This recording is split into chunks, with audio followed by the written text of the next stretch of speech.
महासभा कार्यकारिणी के मेरे सभी साथीगण और अलवर के सभी प्रबुद्ध समृद्ध आदरणीय बंधुओं, महिलाएं, सबको सादर जय जिनेन्द्र। ये एक विषय बड़ा है विधान संशोधन का। इस पर कई तरह की बातें होती हैं, लेकिन पिछले अधिवेशन से लेके और अपनी जो समिति की मीटिंग उस सब में सबकी राय ये थी कि चुनाव में होने वाले खर्चे को कम किया जाना चाहिए। और उसके लिए या तो होता है इनडायरेक्ट वोटिंग हो कि भाई 100 सदस्य शाखा में 10 चुन के भेज दिए वो वोट डालें, तो वो स्वीकार्य नहीं था। तो इसके लिए दूसरा प्रस्ताव ये प्रस्तुत किया गया है कि इसमें अलग अलग जगह मतदान केंद्र बना दिए जाएं, स्थानीय लोग वहीं पर चुनाव अपना मत का प्रयोग कर सकें। तो उससे ये फायदा रहेगा कि एक तो जो दूर जाने की परेशानी और खर्चा होता था वो बचेगा और सहभागिता भी कम से कम 80% हो जाएगी।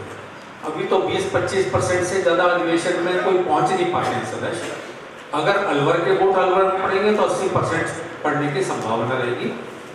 तो सबकी ये सहमति थी ये किया जाए। दूसरे विधान में संशोधन थे जो कुछ समिति ने स्वीकार किए, कुछ नहीं किए। समिति में एक नया प्रस्ताव भी आया। तो मेरा आपसे निवेदन है, अगर सबकी सहमति है तो पहले निर्वाचन प्रक्रिया पर अपन बात कर लें और उसके संशोधन अगर सबको मंजूर हो तो उसको पारित करने के बाद विधान संशोधन पर फिर चर्चा करें। तो मेरा ये निवेदन है। और एक मैं यहाँ की कार्यकारिणी को, यहाँ के समाज को बधाई देना चाहता हूँ कि 3 भवन बताए थे इन्होंने, अलवर, जयपुर और कोटा। मुझे ये कहने में कोई संकोच नहीं है कि यहाँ का भवन सबसे अच्छा है। और वर्तमान कार्यकारिणी ने भी काफ़ी मेहनत करके इसको रेनोवेट किया है, कमरों को भी रेनोवेट किया है।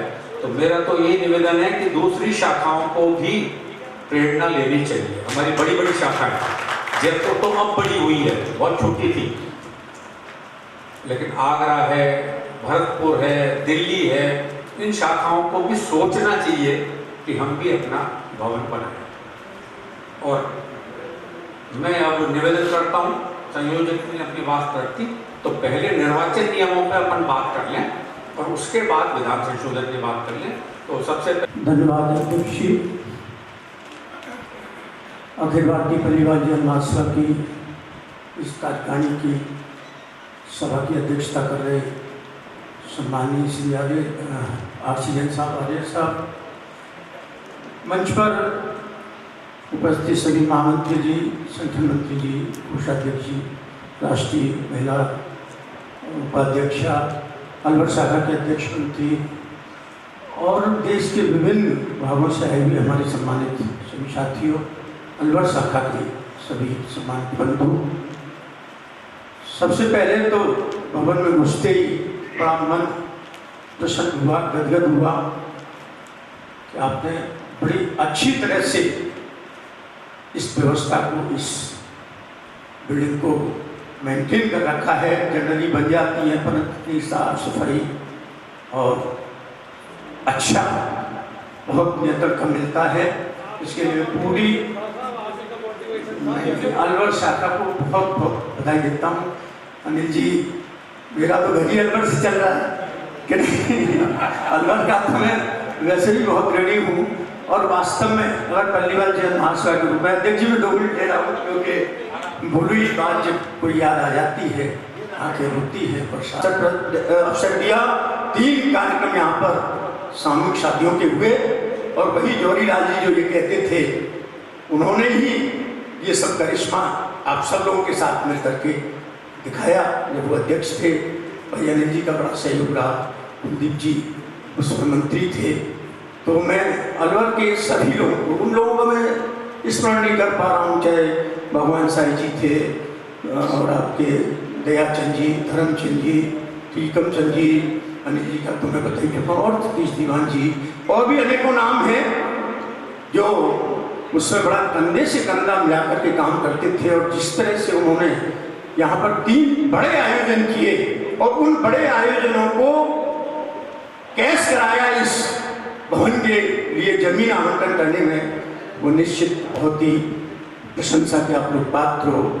इसके लिए मैं आपको बहुत बहुत साधुवाद देता हूँ और अन्य शाखाओं से भी यही निवेदन करता हूँ कि यही प्रेरणा लें। ये पद आते रहते हैं, जाते रहते हैं, परंतु हम सब लोग इसी समाज में हमको रहना है। कोई भी बिंदु है उसको समझने का प्रयास किया जाए। अभी अध्यक्ष जी का आदेश हुआ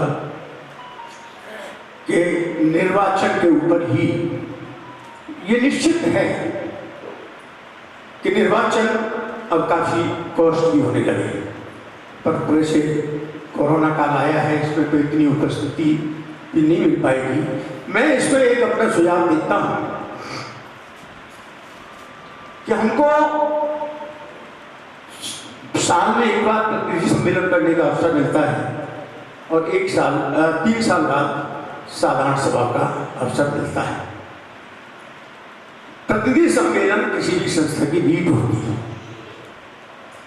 क्योंकि उसी में हम आगे के कार्यक्रमों को सब तय करते हैं, हमें क्या करना चाहिए, क्या नहीं करना चाहिए। परंतु प्रतिनिधि सम्मेलन में भी, प्रतिनिधि सभा में भी हमारे इस समय पर 9000 के करीब मेंबर हैं। 9000 मेंबर्स को एक साथ इकट्ठा करना और उनकी व्यवस्था करना थोड़ा कठिन हो जाता है। परंतु भीड़ कब होने लगी, जब हमारे 2 टर्म पहले एक संशोधन किया गया कि नामांकन 15 दिन पूर्व भरे जाएंगे। इससे पहले अगर आप लोगों को ध्यान हो तो नामांकन 1 दिन पहले ही भरे जाते थे, तो किसी को ये अवसर ही नहीं मिल पाता था कि वो बसों की व्यवस्था कर दे या अपना चुनाव प्रचार कर दे।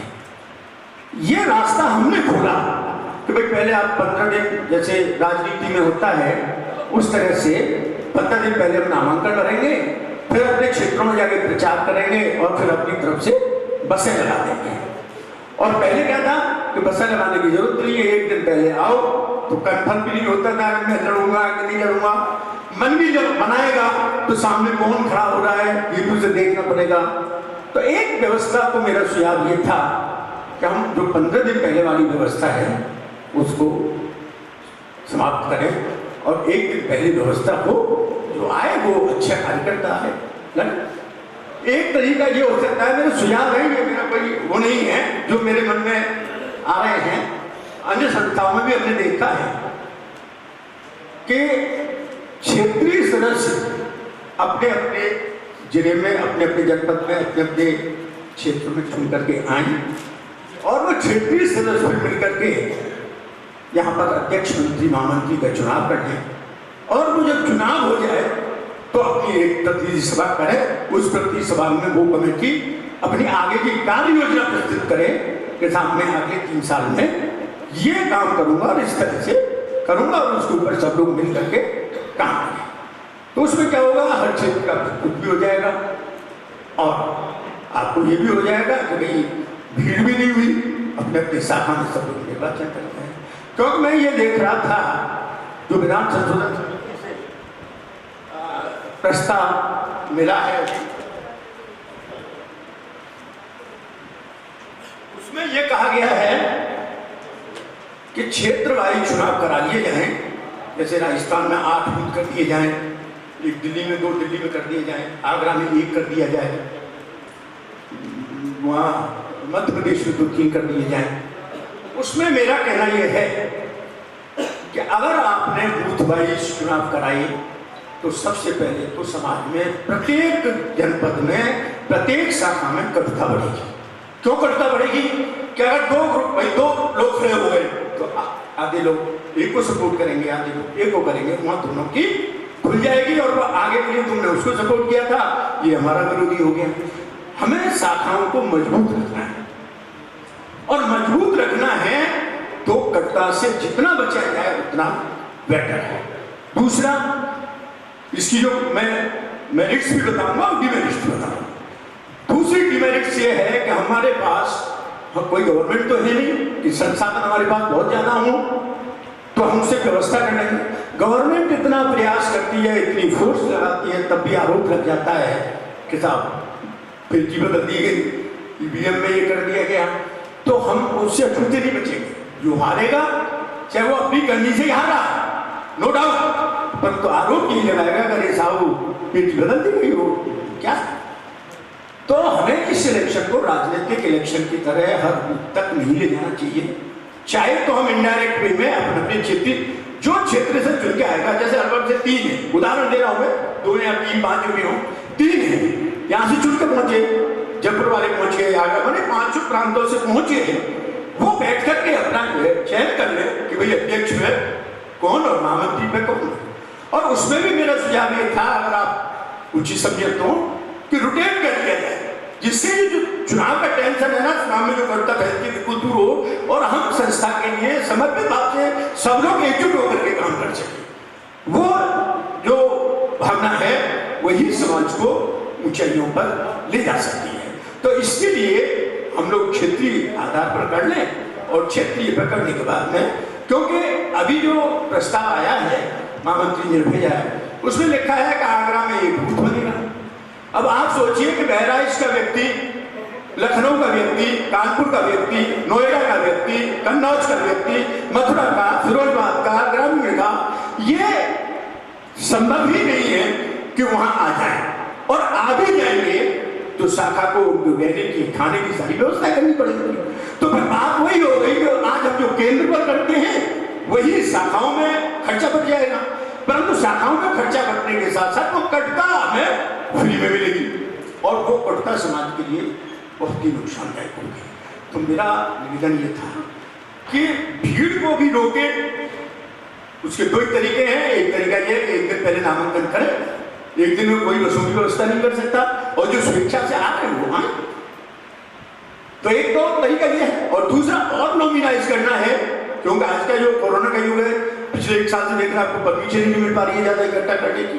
तो एक बार इस तरह से करके देख लें कि भाई क्षेत्रीय सदस्यों को चुनाव अपनी अपनी शाखा में होके आए, कहीं आपको लग रहा है कि शाखा में विवाद है तो अपना पर्यवेक्षक भेज दो, और वो बैठ करके एक जगह पर अध्यक्ष महामंत्री का चुनाव कर लें। परंतु ये जो बूथ वाइज हुआ ये कतई उचित नहीं है, इसलिए भी उचित नहीं है कि अगर शाखा में कोई फूट नहीं है, एक भी विरोधी है ही नहीं, तो फिर वहां क्या होगा कि वो सब मिलकर के उन्हें आओ कितने शाखा में उन्हें सब 500 वोटें 500 डाल दो, दिक्कत आए, विरोधी तो कोई है नहीं। तो लोकतंत्र में जहां प्रत्येक व्यक्ति को वोट की आजादी होनी चाहिए, वहां बूथ कैप्चरिंग भी बड़ा अपराध है कि अगर कोई एक ऐसा है, मेरे अपने विचार हैं, हो सकता है समाज आप सब लोग और उससे अलग मुंह करते हैं, आपको बोलने का अधिकार मिलेगा, और मैंने तो अध्यक्ष जी ने कहा इसलिए बोला है, और मेरे जो विचार है मेरे हैं, हो सकता है गलत भी हो, कोई ऐसा तो नहीं कि मैं ही सही हूं, बाकी जो निर्णय सदन करे। तो मेरा तो ये सुझाव था कि न तो कटुता को जन्म दिया जाए, न बूथ कैप्चरिंग को जन्म दिया जाए, और एक लंबी प्रोसेस जो महामंत्री जी ने भेजी है वो एक लंबी प्रोसेस होगी, उस प्रोसेस को एडॉप्ट कर पाना बिना सरकारी संसाधनों के उचित नहीं। राजनीति में तो व्यक्ति होता है भाई, कमाता भी वहां से, यहाँ तो समाज सेवा के लिए आए। अब पहले हम अगर 15 बूथ हुए टोटल लाके 30 तो 20 जगह जाकर के अपने एजेंट बनाए कि भाई तुम देखियो मेरे वोट पड़ रहे हैं कि नहीं पड़ रहे हैं, गलत तो नहीं पड़ रहे हैं। तो वो एक इलेक्शन जो है बहुत लंबा हो जाएगा और उचित भी नहीं होगा। मेरी यही आपसे केवल एक बिंदु पर बात कहने के लिए आदेश हुआ है, एक बिंदु पर बोलूंगा, दूसरा बिंदु आएगा तो मैं फिर बोलूंगा। और मैं एक बात और आपसे कहूँ, विधान संशोधन है वो पवित्र विधान जिसकी वजह से आप और सब लोग एक साथ यहाँ पर बैठे हुए, संस्था के और समाज की भलाई के लिए। और यदि कोई बात हमको समझ में नहीं आती, किसी की कोई बात अच्छी नहीं लगती, आपको भी अवसर दिया जाएगा, आप अपनी बात अपने हिसाब से प्रस्तुत करें। अभी हम कोई भी संशोधन कर नहीं दिया, अपने अपने हमने विचार रखे हैं, तो उन विचारों को तसल्ली से हम सुन सकते हैं, समझ सकते हैं, सारे ही हमारे प्रवचन हैं। मैं अगले क्रम में भाई विजय जी जो हमारे विधान संशोधन कमेटी के सदस्य अन्य क्षेत्र से, आपसे विनम्र आग्रह करूँगा कि आप भी अपना कोई विचार हो, उसका सम्मान अलवर शाखा द्वारा कर दिया गया। फिर विनम्रता से मैं महासभा की ओर से सबका सम्मान करता हूँ और अपनी बात सीधे शुरू करें, ऐसा उनका सुझाव है।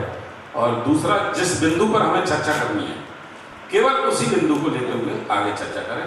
भाई का मैं सदस्य हूँ और मैंने संविधान संशोधन में नए रूप से एक नया संशोधन प्रस्तुत किया था जो अस्वीकार कर दिया। उसकी क्या कोई खास बात नहीं है, केवल इलेक्शन तक ही इसको सीमित रखा गया। इसमें दो मुद्दे हैं, एक तो प्रतिनिधि सभा और रोटेशन प्रणाली। रोटेशन प्रणाली इसलिए संभव नहीं हो पाएगी कि एक क्षेत्र को एक बार मौका मिल गया 6 साल में, तो दूसरे क्षेत्र को इंतजार करना पड़ेगा 6 साल। तो रोटेशन प्रणाली क्यों? जिस व्यक्ति को सामाजिक काम करेगा, सामाजिक कार्यक्रम में भाग लेगा, समाज में आगे बढ़ के काम करेगा, उसका निर्वाचन अपने आप स्वतः ही होगा, सभी लोग उसको पसंद करेंगे। रोटेशन प्रणाली क्यों? रोटेशन प्रणाली में एक व्यक्ति तक ही सीमित रह जाएगा फिर ये कार्यक्रम अपना, फिर इलेक्शन के अपन को कोई जरूरत नहीं है। जैसे आगरा क्षेत्र अपन ने बनाया तो आगरा से एक प्रतिनिधि आ गया, ठीक है, फिर मध्य प्रदेश से आ गया, राजस्थान से आ गया, फिर इलेक्शन की महत्ता क्या रही? इलेक्शन की कोई आवश्यकता नहीं है, रोटेशन प्रणाली से अपने आप चुनाव करके आ जाओ। नो नथिंग, ये संभव नहीं है। हर आदमी जो चाहेगा कि मैं समाज में आगे बढ़ के कार्य करूं, वो इलेक्शन लड़ने के स्वतंत्र है, तो रोटेशन प्रणाली कैसे संभव होगी? दूसरा जो मुद्दा है कि साहब बूथ कैप्चरिंग, ये तो एक बड़ी शर्मनाक बात है कि अपन के समाज में बूथ कैप्चरिंग हो। बड़ा नहीं इसको कि इसमें मुख्य निर्वाचन अधिकारी होगा और मुख्य निर्वाचन अधिकारी फिर निर्वाचन अधिकारी नियुक्त करेगा। तो क्या वो निर्वाचन अधिकारी ये काम करेगा कि वो अलवर में आके या जयपुर में आके बूथ कैप्चरिंग करा दे? संभव है क्या ये बात? बड़ी विचारणीय बिंदु है ये। और जब आप एक बार तरफ कोरोना की बात कर रहे हो तो कोरोना को हमेशा थोड़ी चलेगा। कोरोना स्वाइन फ्लू भी आया था, वो भी समाप्त हो गया। आज कोरोना आया है तो कोरोना का भी कोई मेडिकल वो चल रहा है, इंजेक्शन चल रहा है, तो हमेशा के लिए कोरोना नहीं होगा।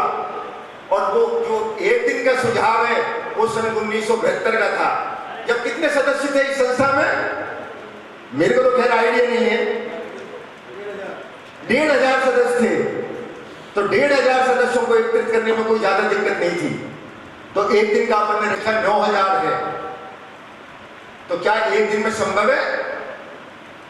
मान लीजिए आपने कानपुर में रख लिया, तो मेरे को 2 दिन तो पहुंचने में लग जाएंगे। हर आदमी को एयर टिकट से थोड़ी चले जाएगा, कोई ट्रेन से जाएगा, कोई बस से जाएगा, और फिर अपनी कार्य प्रगति, अपनी प्रोग्रेस तो बताएगा वो कि मैंने ये किया है हमारे समाज के लिए, या मैंने ये किया है, या मेरा ये करने की प्लानिंग है। तो इन चीजों को कैसे हम सरप्राइज कर पाएंगे? तो ये जो एक दिन की व्यवस्था है, ये उस टाइम की व्यवस्था है सन 1972 की। आज अपन 2021 में हाईटेक समय में जी रहे हैं और 1972 की अपन बात कर रहे हैं। तो फिर 1972 में अगर अपन को वापस चलना है तो संविधान संशोधन की कोई आवश्यकता नहीं रही। जहां तक प्रतिनिधि सभा का सवाल है कि साहब प्रतिनिधि सभा कर लेगी इस काम को, तो फिर साधारण सभा पे आ जाइए। साधारण सभा क्या करेगी? पहले कार्यकारिणी पास करेगी, फिर वो प्रतिनिधि सभा में जाएगा, और प्रतिनिधि सभा ने यदि पास कर दिया तो साधारण सभा उसको नामंजूर कर देती है, तो फिर क्या स्थिति होगी? तो अपन को उसकी एडवर्स स्थिति को भी तो समझना चाहिए। बल्कि मैं ये कहता हूं प्रतिनिधि सभा की आवश्यकता क्या है अपन को? कौन सा समाज है? अग्रवाल समाज, खंडेलवाल समाज, ब्राह्मण समाज और विजयवर्गीय समाज। मैंने इन चारों समाजों के बाईलॉज का अध्ययन किया था और उसमें देखा था प्रतिनिधि सभा का कोई स्थान नहीं है। साधारण सभा और कार्यकारिणी का ही उसमें स्थान है और पदाधिकारियों का स्थान है। क्योंकि कुछ मुद्दे ऐसे होते हैं जो कार्यकारिणी मंजूर कर सकते हैं, कुछ मुद्दे ऐसे होते हैं जो साधारण सभा से मंजूर कराए जाएंगे आपको। अगर ये संविधान संशोधन साधारण सभा में पास कराना है या आपको प्रतिनिधि सभा में पास कराना है, अगर प्रतिनिधि सभा में पास कराना था तो फिर ये साधारण सभा की अपन को कोई आवश्यकता ही नहीं थी। अल्टीमेटली साधारण सभा सर्वोपरि ये है।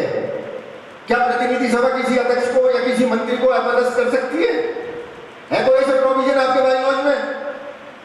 केवल साधारण सभा ही 1/5 या 1/3 जो भी बहुमत होगा उससे ही उसको अपदस्थ कर सकती है। तो फिर प्रतिनिधि सभा की इसमें जरूरत कहां से पड़ गई अपन को?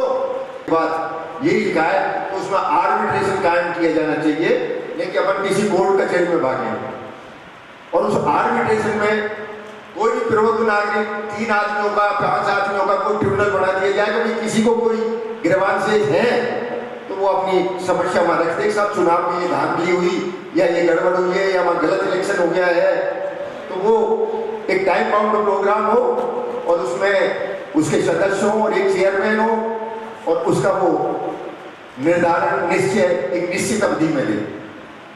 तो मैं तो मेरा संक्षिप्त अनुरोध करके सबसे आग्रह करता हूँ कि इसके ऊपर अपन को विचार करना चाहिए। मैं केवल एक बिंदु के ऊपर बात करने की आप लोगों से इजाजत है। यह इसमें सुझाव दिया गया है, एक सुझाव इसके साथ श्री जितेंद्र कुमार जी ने प्रस्तुत किया कि अध्यक्ष पद पर राज्यवार रोटेशन होना चाहिए तथा जिस प्रदेश का अध्यक्ष हो उस राज्य का के अलावा अन्य राज्यों को महामंत्री अध्यक्ष पद मिले। उस पर श्री सुमत प्रकाश जी एवं विजय कुमार जी भी सहमत थे। अध्यक्ष का सुझाव था कि उस वक्त प्रावधान किया जाता तो कोषाध्यक्ष वाले राज्य में वरिष्ठ उपाध्यक्ष पद भी दिया जाए। इस सुझाव पर सभी सहमत थे। निर्णय लिया गया कि इस निर्णय को सम्मिलित करते हुए प्रस्ताव कार्यकारिणी समिति को प्रस्तुत किया जाए। माननीय ये सुझाव जो रखा गया है ये भारतीय संविधान के अनुकूल नहीं है। किसी भी प्रकार से किसी के भी विचार को, सेवा भाव को और रोका नहीं जा सकता, नंबर 1। नंबर 2, प्रतिनिधि सभा अभी जैसे कि चर्चा चल रही है कि अधिवेशन के लिए साधारण सभा महत्वपूर्ण है, प्रतिनिधि सभा महत्वपूर्ण है, कार्यकारिणी महत्वपूर्ण है। तीनों ही पल्लीवाल जैन समाज के महत्वपूर्ण अंग हैं। अब तक प्रतिनिधि सभा भी बहुत महत्वपूर्ण अंग के रूप में काम कर रही है। जब तक संशोधन नहीं होता तब तक प्रतिनिधि सभा का महत्व रहेगा। और जिस चीज़ को प्रतिनिधि सभा ने एक बार स्थापित कर दिया या इनकार कर दिया वो हमारे लिए परंपरा और कानून बन जाता है। मैं उसके लिए जैसे कि माना कि मैं उदाहरण के रूप में देता हूँ कि जायसवाल, सैलवाल और पल्लीवाल शब्द प्रतिनिधि सभा द्वारा स्थापित किया गया है। आज कोई कार्यकारिणी या पल्लीवाल जैन महासभा की कोई भी बिल, साधारण सभा या कोई भी, वो उसको पुनर्विलोपित कर सकती है क्या? वो प्रतिनिधि सभा के अंदर पास किया हुआ प्रस्ताव है।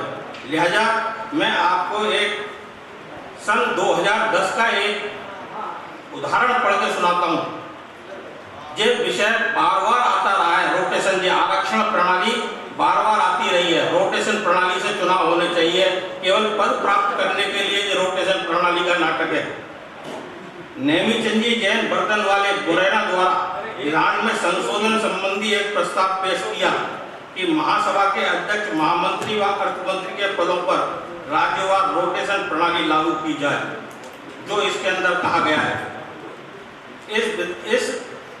इस विधान संबंधी प्रस्ताव पर प्रतिनिधि सभा में विस्तृत चर्चा हुई तथा सदस्यों ने आग्रह ने अपने विचार व्यक्त किए, जबकि श्री अशोक कुमार जैन जवाहरनगर जयपुर, श्री मुरारी लाल जैन हिंडौन, श्री राजेंद्र कुमार जैन कोटा, श्री जौहरी लाल जैन अलवर, श्री राजेंद्र कुमार जैन एडवोकेट जयपुर, श्री शिखरचंद जैन सिंघई तथा श्री सुमत प्रकाश जैन इंदौर ने इस प्रस्ताव से असहमति व्यक्त करते हुए प्रस्ताव का विरोध किया।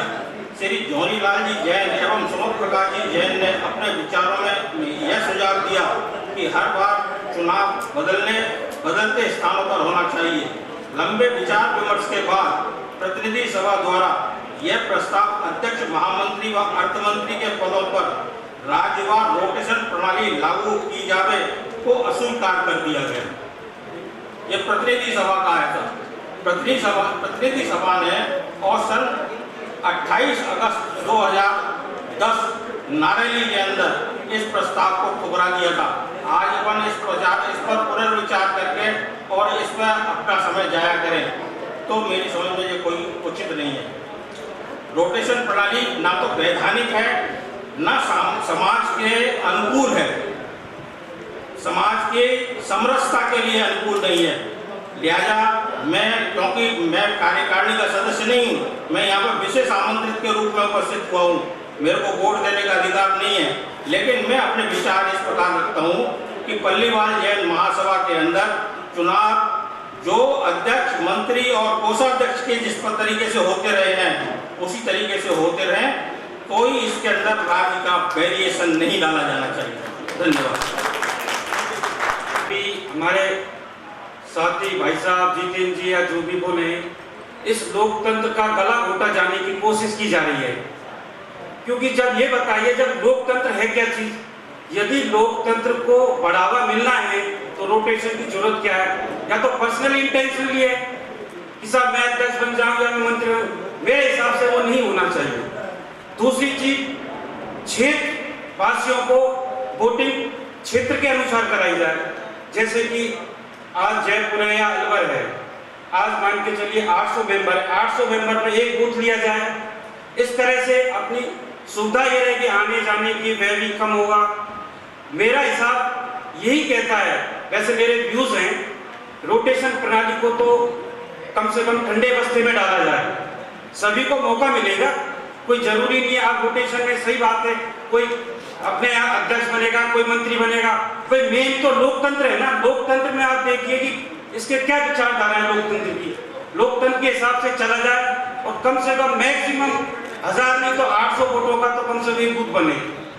उसके बाद में निर्वाचन अधिकारी अपने हिसाब से सेटल्ड होंगे, जैसे कि अपने सभी जगह होते हैं, ऑल इंडिया लेवल पे भी इलेक्शन होते हैं, चाहे वो पॉलिटिशियंस हो जैसे भी हो।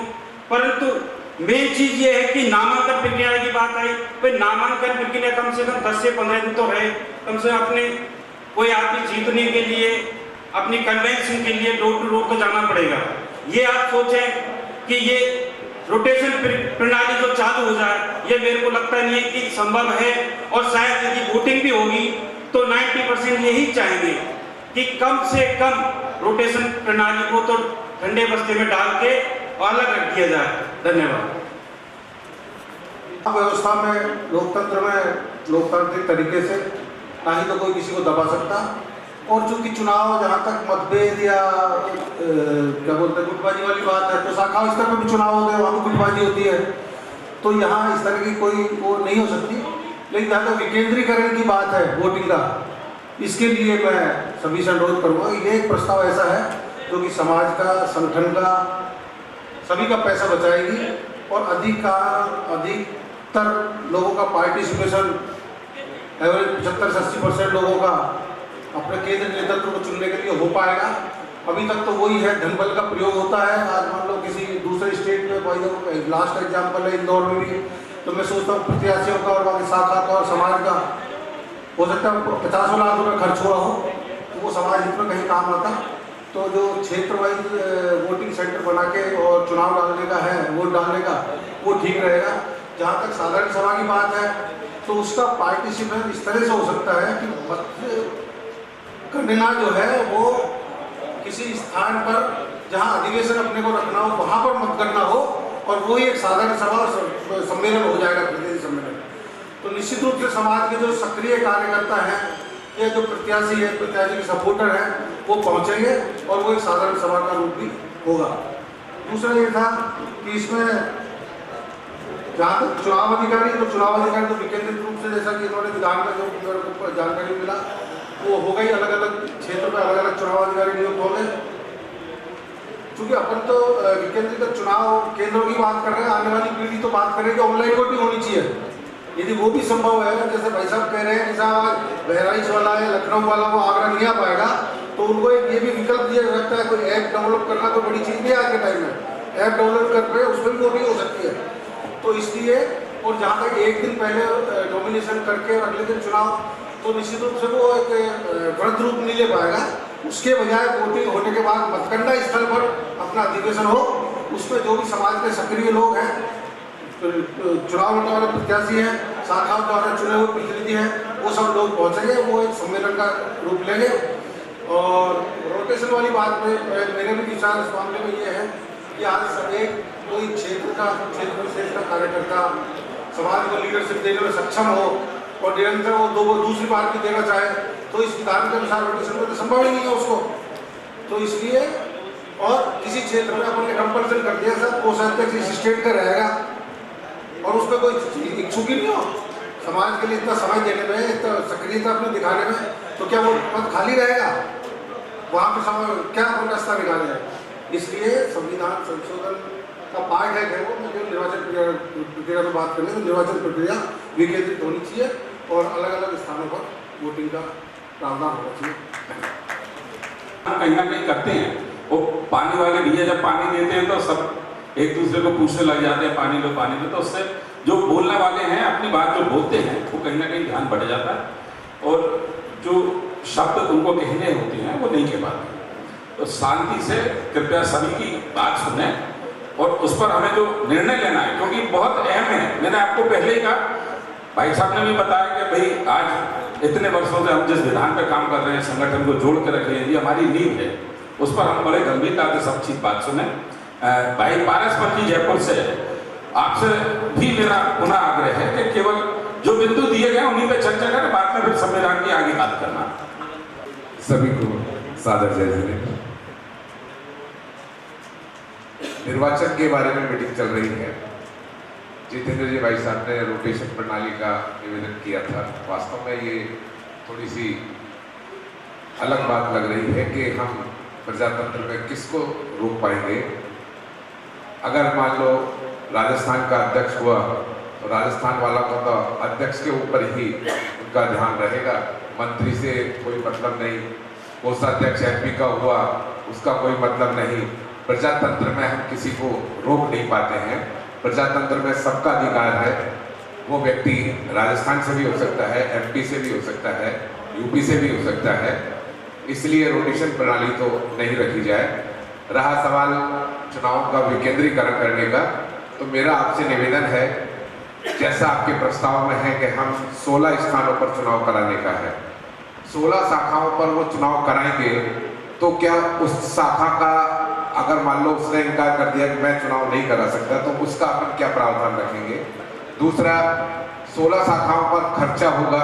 खर्चे की बात करते हैं तो 16 शाखाओं पर खर्चा होगा, लोगों को बुलाने का, लाने का, खाने का, पीने का, सब चीज का खर्चा होगा। विकेंद्रीकरण करने में 16 निर्वाचन अधिकारी नियुक्त करने पड़ रहे हैं, मुख्य निर्वाचन अधिकारी नियुक्त करना पड़ रहा है। उसमें आपके प्रस्ताव में ये भी लिखा गया है कि क्षेत्रीय निर्वाचन अधिकारी विवाद होने की स्थिति में जो मुख्य निर्वाचन अधिकारी है उसके निर्देशों की पालना करेगा। क्या जब तक हम उसका इंतजार करते रहेंगे जब तक उनसे बात नहीं हो जाएगी? क्या हम उनसे बात होगी जब तक उस प्रणाली में जिसमें रुकावट आई है, क्या उसमें निष्पक्षता होने की या चुनाव निष्पक्ष होने की क्या हम गारंटी ले सकते हैं? अगर विवाद की स्थिति हुई और चुनाव रुक गया तो क्या मुख्य निर्वाचन अधिकारी से जब तक कोई फैसला नहीं हो जाता चुनाव रुके रहेंगे? वो शाखा क्या जिम्मेदार रहेगी इस काम के लिए? निर्वाचन की पेटी जो वोट डालेंगे वो एक स्थान पर जाएंगी सारी पेटियां, उनका आने जाने का खर्चा, वहां पर जब मतगणना होगी उसमें आप वहां पर सम्मेलन कराने की बात करते हैं। एक तरफ तो आप ये कहते हैं कि वोट डालने के लिए लोग 20%, 25% पहुंचते हैं। दूसरा, जब क्षेत्र विकेंद्रीकरण के हिसाब से चुनाव हो जाएंगे तो क्या उस सम्मेलन में कितने लोग पहुंच पाएंगे, उनकी क्या गारंटी रहेगी? जिस शाखा पर आप प्रतिनिधि सम्मेलन या मतगणना करेंगे उस पर वो लोग, उसका खर्चा वहां नहीं होगा, दोबारा खर्चा हमें फिर करना पड़ेगा। ये सारी बातों पर अपन को विशेष विचार करने योग्य बातें हैं। मेरा निवेदन है, विकेंद्रीकरण भी अगर आपको करना है तो 16 स्थानों के बजाय इसको 3 स्थानों पर कर दे, राजस्थान का, यूपी का और एमपी का। तो कम से कम एमपी अपने हिसाब से अपने वोट करा ले। फिर जो राष्ट्रीय अपनी महासभा है, क्या उनको इस बात का खर्चा प्रदान करेगी कि आप ये 3 चुनाव 3 स्थानों पर करा लें? उसका खर्चा महासभा वहन करेगी। शाखा क्यों करेंगी ये सारा खर्चा? किस लिए करेंगे? राष्ट्रीय कार्यकारिणी के चुनाव हो रहे हैं, तो मेरा तो निवेदन है, आप विकेंद्रीकरण करते हैं तो इसका खर्चा भी राष्ट्रीय महासभा से प्रदान किया जाना चाहिए। उनको खर्चा आप वहन करें। 1500 वोटिंग अलवर जिले में होती है, 1500 वोटिंग अलवर जिले में होती है। 1500 के वोट गिराने की जिम्मेदारी अगर अलवर शाखा को मिलती है तो उस पे जो खर्चा होगा उसको आप किस तरीके से मीट आउट करेंगे। 16 शाखाओं पे चुनाव होगा, उसका खर्चा किस तरीके से मीट आउट करेंगे। उसके बाद मतगणना होगी, प्रतिनिधि सभा आप कराएंगे, सम्मेलन कराएंगे, उसका खर्चा किस हिसाब से मीट आउट करेंगे। मेरा तो निवेदन है उससे बल्कि आप खर्चा कम नहीं ज्यादा कर पाएंगे। आजकल इस महंगाई के जमाने में हर व्यक्ति को पैसा खर्च करना पड़ता है। चुनाव में अलवर से जिले से वोट डालने अलवर आएगा, जब आप उसकी गणना करेंगे तो वो आदमी फिर प्रतिनिधि सम्मेलन में जिस स्थान पर नियुक्त करेंगे वो वहां पर जाएगा, शाखा वहां का खर्चा करेगी, किराए का खर्चा हम वहन करेंगे, गाड़ी का खर्चा वहन करेंगे, उतना ही खर्चा होगा, उससे अधिक ही होगा, कम खर्चे की कोई बात नहीं होगी। मेरा आपसे निवेदन है जो भी सदन निर्णय ले लेकिन बड़े सोच विचार करके निर्णय ले, ये मेरा निवेदन। बात शुरू करने से पहले सिर्फ आपसे एक निवेदन, एक आग्रह, एक बात पूछना चाहूंगा। मैं आप सभी के सामने एक युवा हूँ, आप सभी लोग मेरे आदरणीय हैं। मैं आप सबसे ये पूछना चाहूंगा कि आप हम युवाओं के लिए जो इस प्रकार की चुनाव प्रक्रिया की बात कर रहे हैं तो उससे आप हम सब लोगों को क्या देना चाहते हैं। मैं आग्रह कर रहा हूँ आपसे, सिर्फ पूछ रहा हूँ बात को शुरू करने से पहले कि आप लोग हम लोगों को आगे क्या दिखाना चाहते हैं कि समाज हमारा जो हम चुनाव को खर्च को कम करने की बात कर रहे हैं बल्कि या हम उसे और बढ़ा रहे हैं। कोविड जैसी परिस्थितियां अभी हमने देखी, अभी पूर्व वक्ताओं ने कुछ ने ऑनलाइन विषय की बात करी, हमने ऑनलाइन पर बहुत अच्छी तरीके से काम किया, लेकिन ऑनलाइन में भी समस्या आई।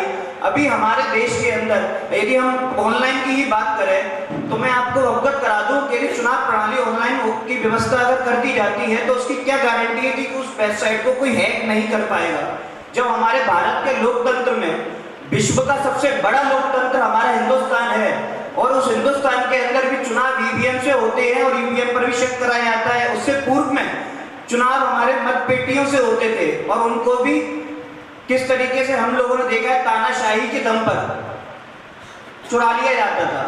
अब बात आती है खर्च की। मैं आगरे का रहने वाला हूँ, मैंने देखा पीडीएफ के माध्यम से कि आगरा के अंदर 2 मत बनेंगे, बूथ बनेंगे संपूर्ण उत्तर प्रदेश का। अब लखनऊ से मेरे परिचित लखनऊ रहने वाले हैं, वो आगरा आएंगे, सब क्यों आएंगे, उन्हें क्या मतलब। फिर तो बात वही आ गई ना घूम के कि पूर्व में भी हमने देखा पिछले वर्ष आप ही के चुनाव कार्यालय जिसमें आप मनोनीत होकर आए हैं उसमें इंदौर में किस प्रकार की मतगणना के समय में झड़प हुई, लड़ाइयां हुई, हम लोगों ने देखा। तो इसकी क्या गारंटी है, क्या पारदर्शिता है कि चुनाव बिल्कुल पारदर्शिता के साथ होगा। आपसे पुनः यही पूछना चाहूंगा कि आप सब लोग हमें क्या देना चाहते हैं, इन युवाओं को क्या दिखाना चाहते हैं कि समाज एक बंटवारे की स्थिति में चले जाए, एक क्षेत्रवार में फंस के समाज हमारा जो हमारे पूर्वजों ने इतने अच्छे संविधान शिल्पियों ने इतने अच्छे संविधान का निर्माण करा, जिसके तहत आज मुझे भी यहाँ बोलने का मौका मिल रहा है आप सभी के सामने, आप सभी बुजुर्गों के सामने, अपने आदरणीयों के सामने, महानुभावों के सामने, ठीक है। तो हम उस संविधान को किस दिशा में लेके जाना चाह रहे हैं कि हम एक क्षेत्र के रह जाएं। यदि हम इस क्षेत्र में खड़े हैं तो इस क्षेत्र की बात करें और कहीं और चले जाएं तो उस क्षेत्र की बात करें, तो मैं समझता हूँ ये संविधान को तोड़ने मरोड़ने के लिए व्यवस्था करी जा रही है। चुनाव प्रक्रिया जो है वो मैं समझता हूँ कि जो बूथ वाइज की चुनाव प्रक्रिया है वो बिल्कुल सरासर गलत है। और चूंकि आदरणीय महामंत्री जी ने निवेदन करा है सभी लोगों से बार बार इस विषय को गंभीरता से लेते हुए मैं सिर्फ इसी विषय में बोलना चाह रहा हूँ। आगे अवसर मिलेगा तो मैं और भी संविधान संशोधन में बात करूंगा और पूर्व वक्ताओं की तरह मंच की अवहेलना नहीं करूंगा, उसके लिए क्षमा प्रार्थी हूं अगर किसी को बुरा लगे तो। लोकतंत्र में अभी अलवर शाखा के संगठन मंत्री जी ने भी विशेष रूप से बताया और साथ ही अलवर शाखा के संचालक कर रहे हमारे बीच में बैठे, उन्होंने मनोनीत किया अपने अखिल भारतीय बल्लेबाज जन महासभा के शेरे महासभा नाम से सुशोभित हमारे आदरणीय ऐसे अपने आदरणीय जितेंद्र जैन जी भाई साहब ने विस्तार रूप जिस विषय की बात करी कि भारत सरकार भी जब चुनाव कराती है लोकतंत्र में, चाहे विधायक का हो, चाहे मेयर का हो या फिर सांसद ही का हो, तो उसमें किस प्रकार से पुलिस की सहायता लेनी पड़ती है, किस प्रकार से अन्य शिक्षकों की सहायता लेनी पड़ती है। यहाँ पर बहुत सारे, जब मैं सुन रहा था तो प्राचार्यों का नाम सुनाई में आ रहा था, कॉलेज कैंपसेस का नाम सुनाई में आ रहा था, तो उन सभी को भी अपनी ड्यूटी छोड़ के मतगणना के लिए जाना पड़ता है, तो उनका भी समय बर्बाद होता है। तो ये सोचिए, जब हम अपने बूथों पर इस चुनाव पर आ जाएंगे, जो चुनाव एक दिन में संपन्न हो सकता है, जिसको चुनाव में भागीदारी करनी है, जिसे चुनाव में जीतना है, वह अपने मतों की स्वयं चिंता करेगा। जैसे कोई राजनेता अपने मतों की चिंता करता है, जगह जगह जाके रैलियां करता है, उसी प्रकार से वो भी चुनाव में खड़े होने वाला व्यक्ति अपने मतों की स्वयं चिंता करेगा। क्योंकि ये जो समाज है, ये राजनीति के लिए नहीं, ये सेवा भावना के लिए हमारे पूर्वजों ने बनाई थी। इसे राजनीतिकरण का रूप ना दे, इसे भूतों का रूप ना दे, मेरी आपसे पुनः यही आग्रह है। जैसा कि जितेंद्र जी भाई साहब और पूर्व वक्ताओं ने, संपर्क मंत्री अलवर जी ने बताया कि उस पर गंभीरता से एक बार विचार करा जाए और मंच की समानता को सम्मान करते हुए मैं सिर्फ इसी विषय में बोलना चाहूंगा। बाकी किसी को बुरा लगे तो क्षमा चाहूंगा, मंच की अवहेलना ना करते हुए अन्य विषय पर नहीं जाऊंगा। जय हिंद। जो रोटेशन है वो वर्तमान समय के अनुकूल प्रासंगिक है ही नहीं। हम कौन से जमाने में जीना चाह रहे हैं? दुनिया आगे बढ़ रही है, जिसमें प्रतिभाएं, चाहे वो एमपी का हो, चाहे वो यूपी का हो, चाहे वो राजस्थान का हो, जिसमें नेतृत्व की क्षमता है, वो किसी भी स्टेट का हो सकता है।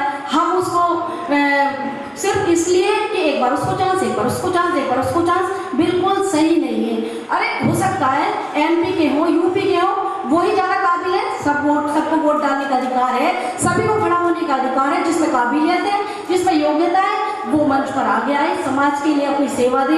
ये जो समाज का मंच होता है सिर्फ सेवा के लिए होता है, और सेवा के लिए कोई भी आगे आ सकता है। इसमें रोटेशन कहीं भी नहीं होना चाहिए, मैं इस बात से असहमत हूँ। बात रही दूसरे निर्वाचन की, कि निर्वाचन की प्रक्रिया कैसी होनी चाहिए। हाँ, निर्वाचन का विकेंद्रीकरण होना भी चाहिए, क्योंकि हमने देखा, इंदौर में भी देखा कि 20 से 30% से ज़्यादा वोटिंग नहीं होती, तो निश्चित रूप से जब विकेंद्रीकरण होगा, जब उसको चाहे 16 में करें या 10 में करें या जो भी है, तो उसमें निश्चित रूप से मैं समझती हूँ 80% 90% तक की भागीदारी हो जाएगी और सभी अपने वोट का प्रयोग करेंगे, और निश्चित रूप से एक लोकतांत्रिक पद्धति का जो संचालन होगा वो समाज के लिए अच्छा रहेगा। सभी की मत, सभी की सहमति, सभी की वोटिंग आनी चाहिए। तो मैं ज़्यादा समय नहीं लूँगी क्योंकि सभी बैठे हुए हैं। हो सकता है मेरा दूसरा मुद्दा है, मैं उस पर भी आऊँगी एक बार, तो इसलिए धन्यवाद। जय हिंद। आपसे निवेदन कर रहा हूँ कि ये चुनाव जो रोटेशन का है, वो तो किसी भी मायने में मैं समझता हूँ उचित है ही नहीं। जो जहाँ का काबिल है वो व्यक्ति चुनाव लड़े। दूसरी बात, जो अपन स्थान पर रखना चाह रहे हैं, वो भी इसलिए संभव नहीं है कि अपन अधिवेशन रखते हैं, तो यदि स्थान पे हमने हमारे अध्यक्ष मंत्री को चुन ली, तो अधिवेशन में कौन वहाँ उपस्थित होगा और हम एक दूसरे से कैसे मिल पाएंगे। संगठन मिलने मिलाने के लिए भी है। वहाँ कहीं जाते हैं तो जिनको मैं परिचित नहीं हूँ या कोई मेरे से परिचित नहीं है, तो वहाँ कम से कम परिचित तो होंगे। दूसरी बात कि कोई भी व्यक्ति अपनी कन्वेंसिंग करने, वो चाहे यूपी का हो, एमपी का हो, लेकिन चूंकि वो खड़ा हुआ है और उसे मत चाहिए अलवर के भी, हम उन्हें जानते नहीं कि भाई किस काबिल का आदमी है। वो अलवर में आएंगे, वो अपनी बात रखेंगे कि हमने अब तक एमपी में ये कार्य किए, हमारी क्षमता ये है, आगे केंद्र कार्यकारिणी में हम आने के बाद हमारा ये प्रोग्राम हम रख सकते हैं। हो सकता है उस व्यक्ति की क्षमता से हम प्रभावित होकर उन्हें अपना प्रस्ताव और पारित करें और उनको वोट देने की प्रयास करें। इसलिए जो अब तक अपने विधान में है, मेरा अपना निजी कि चुनाव आज तक की प्रणाली के अनुसार ही रखे जाए, ये ज़्यादा उचित होगा। दूसरे, अब मैं अपने मुद्दे पर दूसरे पे आ रहा हूँ। नहीं, दूसरा विधान से संशोधन नहीं है, वो यही है। इसमें एक ये विचार है कि केंद्र के चुनाव कैसे होते हैं वो शाखाओं को थोड़ा इसमें शिथिलता दी जाए, उनमें एकल चुनाव की प्रणाली को रखा जाए। कारण है, मैं अपने निजी कटु अनुभव के आधार पर यह बात रख रहा हूं, आपसे निवेदन कर रहा हूं, मन से आग्रह कर रहा हूं, सदन से निवेदन कर रहा हूं, अगर आपको ये बात अच्छी लगे तो मेरा समर्थन करेंगे कि अलग अलग विचारधाराओं के व्यक्ति और पदों पर आते हैं तो शाखा का विकास नहीं होगा। शाखा का विकास नहीं होगा। एक व्यक्ति अपनी विचारधारा के ही व्यक्तियों को कार्यकारिणी में लेकर पदाधिकारी बनाकर और यदि काम करेगा, मैं समझता हूं कि वो शाखा का विकास कर पाएगा, अच्छी तरह कर पाएगा। केंद्र में चूंकि उसको पूरे भारत को देखना है, वहाँ अलग अलग तरीके से और अलग अलग लोग भी आकर के और अपने स्थान की अपनी सारी बातें रखते। केंद्र अलग चीज है, राज्य अलग चीज है, इनको ध्यान में रखते हुए और विधानसभा लोकसभा के हिसाब से और कार्य करें तो धन्यवाद। एक्चुअल पोजीशन बता रहा हूँ कि इंदौर में भी जब साधारण सभा की बैठक हुई वहाँ 100 भी उपस्थित नहीं थे। उससे पहले इलेक्शन में भरतपुर हुई, वहाँ शायद 50 भी नहीं थे। अब कम से कम अगर काउंटिंग के से पहले करेंगे तो कैंडिडेट्स और सब आ जाएंगे तो शायद संख्या उससे ज़्यादा हो जाएगी।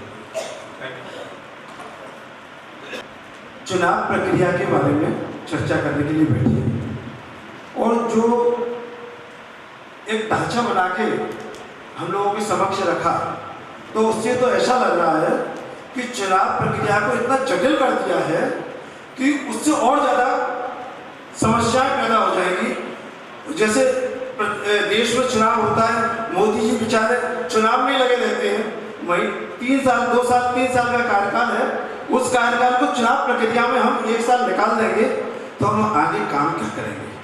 तो मेरा अनुरोध, जो व्यवस्था है उसे वैसी ही रहने दें। एक तो चुनाव का खर्चा बचेगा कि हम अलग अलग क्षेत्रों में अलग अलग शाखाओं में व्यवस्था डालेंगे, और दूसरी सबसे बड़ी व्यवस्था कि हम सब लोगों को एक जगह एकत्रित होकर अपने समाज के लोगों को मिलने का अवसर मिलेगा।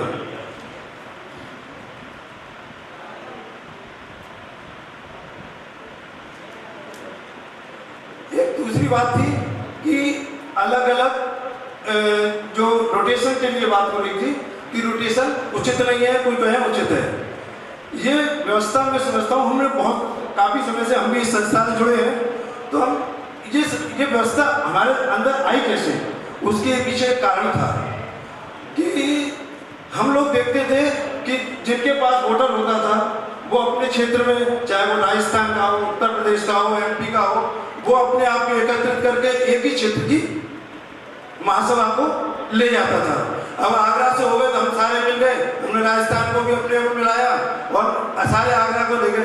तो चूंकि हमारा महासभा का उद्देश्य विभिन्न क्षेत्रों को मिलाकर एक महासभा बनाना है, तो हम उससे भी शायद भटक जाएंगे। अगर सारे राजस्थान के या सारे मध्य प्रदेश के या उत्तर प्रदेश के हो जाएंगे तो हमारी सोच भी वहीं तक सीमित रह जाएगी।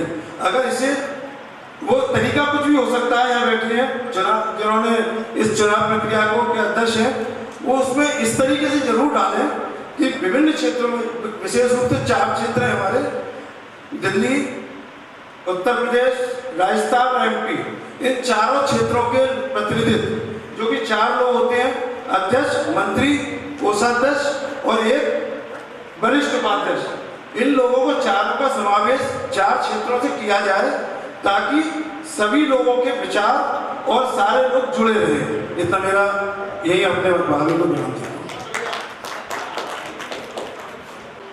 आप इस पर क्या करना है क्या नहीं करना है ये तो बोल रहे हैं, पर आगे सुझाव और अच्छा सुझाव यदि आपके मन में कोई आता है, आपके मन में कोई ऐसा विचार और आता है कि इन सब से हटके हम इस प्रणाली पे बात कर सकते हैं या हम इस तरीके पे जा सकते हैं, तो आप कृपया अपने वो भी विचार मंच को अवगत कराएं।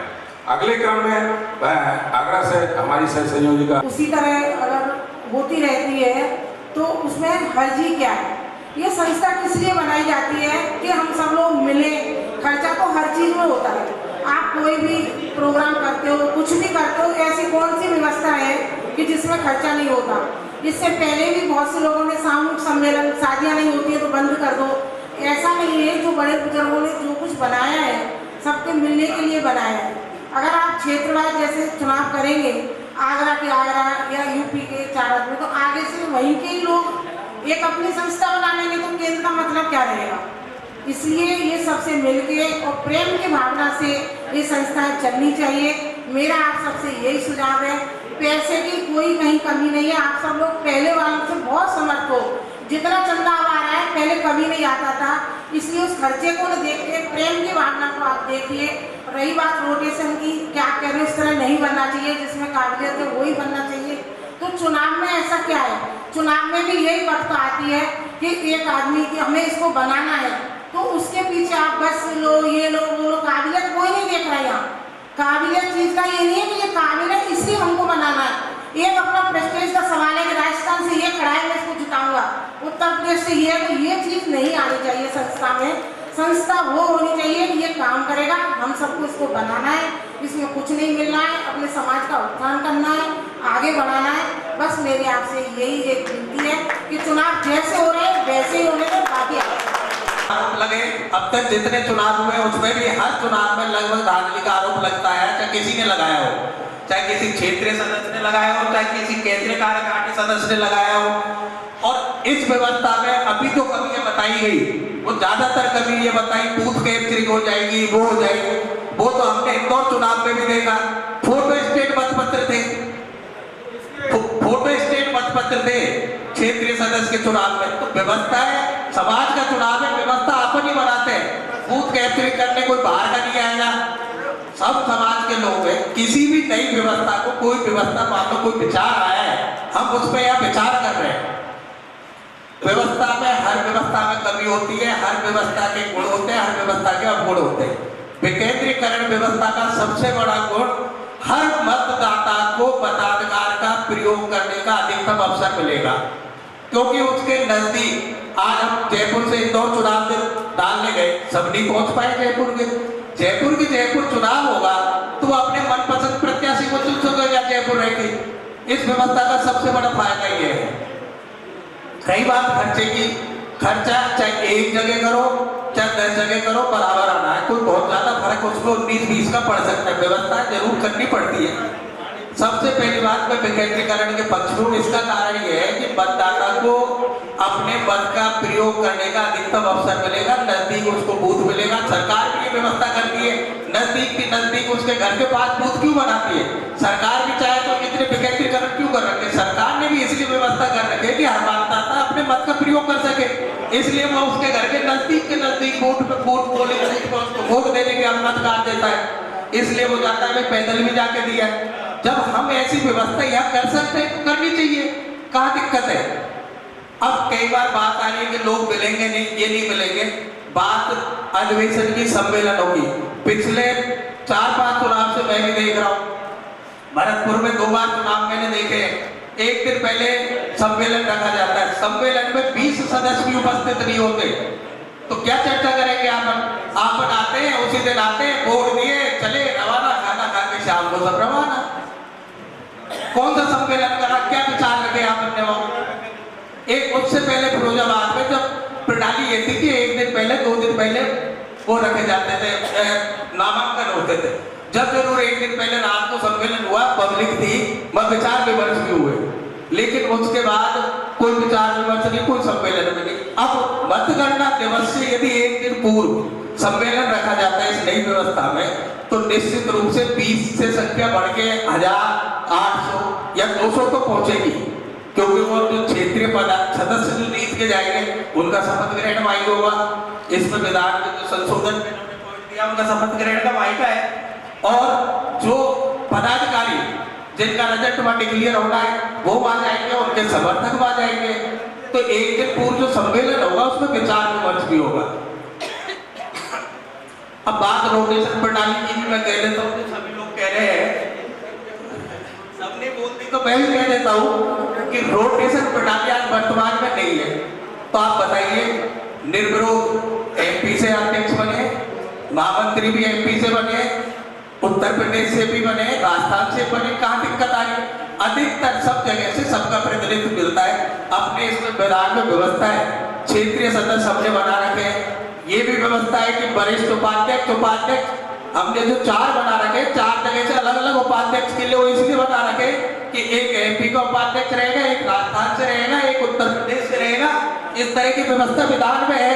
तो प्रतिनिधित्व में आप सिर्फ अध्यक्ष, मंत्री और राज्य मंत्री पद के लिए ये क्यों बात कर रहे हो?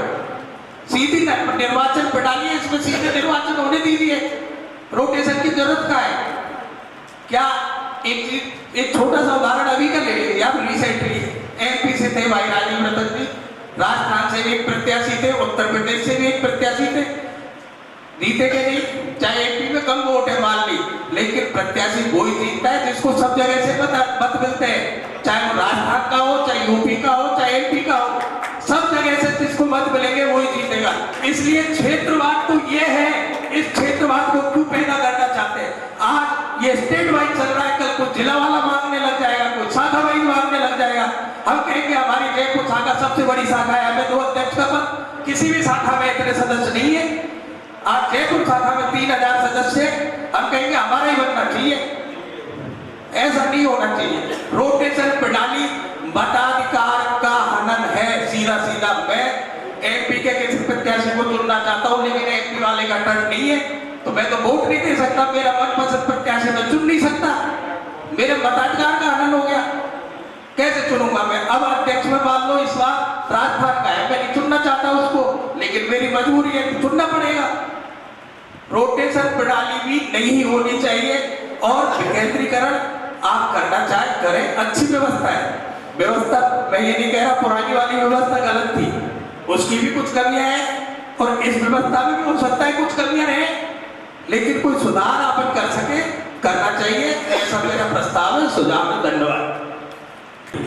मैं आगरे से भाई मनीष जी से आग्रह करूंगा, वो अपने विचार रखें। सबने अपने अपने विचार रखे, मेरा भी अपना एक विचार है। क्या हम 16 बूथ, 18 बूथ, जो जितने भी बूथ अलग अलग बनाकर हम क्या चाहते हैं? क्या हम ये चाहते हैं क्या उसी शहर की, उसी क्षेत्र की व्यवस्था रह जाए? क्या हम ये नहीं चाहते कि इतने सदस्य बने हैं, ज्यादा से ज्यादा वहां एकत्रित हों, एक जगह एकत्रित हों? अलग अलग जगह एकत्रित करने के लिए तो शाखा बनी हुई है, उस शाखा में एकत्रित हो जाएंगे। केंद्र का चुनाव है, शाखा का चुनाव नहीं है। जैसे कि आपने जयपुर में बूथ बना दिया, आगरा में बना दिए, एमपी में बना दिए, ऐसे बनाकर क्या हम इस चीज पे हमने विचार किया कि हम क्या चाहते हैं? बुजुर्गों ने पहले तो इतने संसाधन भी नहीं थे, बुजुर्गों ने जो ये संस्था बनाई, जिसको कि आज हम लोग यहाँ पे उस संस्था के तहत यहाँ इकट्ठे हुए हैं, उनका भी निश्चित रूप से संस्था को बनाने का कोई उद्देश्य रहा होगा। ऐसा नहीं है, हम उसको बिल्कुल ही काट देना चाहते हैं। रही खर्चे वाली बात, सब बात करने खर्चा खर्चा खर्चा। पहले तो मैं ये पूछना चाहता हूँ, खर्चे की कमी किस पे है जो खर्चे से आप कर रहे हो? उसके अलावा आप जब जगह जगह बूथ बनाएंगे वहां पर खर्चा करेंगे, उसके बाद जो पेटियां होंगी उनको एक जगह पहुंचाएंगे, उसमें खर्चा करेंगे, उसके बाद जहां खुलेंगी वहां लोग एकत्रित होंगे, उसमें खर्चा करेंगे। आपका खर्चा कितनी जगह हो गया? और वो खर्चा के बाद एक जगह सब मिलेंगे, सब इकट्ठे होंगे। साधारण सभा में कहता हूं, अभी कहा गया कि 20 लोग थे, 50 लोग थे, हम उस पर विचार करें कि लोगों की संख्या को साधारण सभा में बढ़ाएं। इस पर विचार नहीं करें कि वहां पे लोग एकत्रित नहीं होते इसलिए उसको हटा दो। ये उद्देश्य नहीं होना चाहिए। अपन एक संस्था का कार्य कर रहे हैं और ये संस्था है, कोई नेतागिरी का काम नहीं हो रहा है, यहाँ पे समाज के लिए काम हो रहा है। नेतागिरी में अगर नेता कोई बनता है तो हर तरीके के हर कार्य करता है। यहाँ पे हर आदमी जो भी बनता है अपना पैसा खर्च करके बनता है, अपने पैसे खर्च कर रहे हैं। तो इसलिए हम लोगों को इस पर विचार करना चाहिए। उसके अलावा सुरक्षा वाली बात अभी कही कि वहां नहीं हुआ कि इंदौर में फोटो स्टेट मत पट लेके आ गए, तो ये तो हम लोगों का अपना विवेक है ना कि हम कर क्या रहे हैं, समाज के लिए आ रहे हैं या केवल हम जीतने के लिए आ रहे हैं। समाज के लिए कार्य करना है तो समाज के लिए हम लोगों को समाज पर भरोसा कि समाज हमें चाहती है कि नहीं, ये पारदर्शिता से दिखाना होना चाहिए। हम सुरक्षा की दृष्टि से क्या कर पाएंगे, अलग अलग बूथ होंगे, इतनी मतपेटियां एक जगह इकट्ठी कैसे आकर होंगी, कौन उनको लेके आएगा, उनकी सुरक्षा रास्ते में अगर बदल दी उसकी जिम्मेदारी किसकी होगी। इन सब चीजों को ध्यान में रखिए और मेरे हिसाब से जो प्रणाली एक जगह चल रही है वही चलनी चाहिए, वही उचित है। इसको अपन इसका विकेंद्रीकरण ना करें। मेरा आप लोगों से यही अनुरोध है। बहुत बहुत धन्यवाद।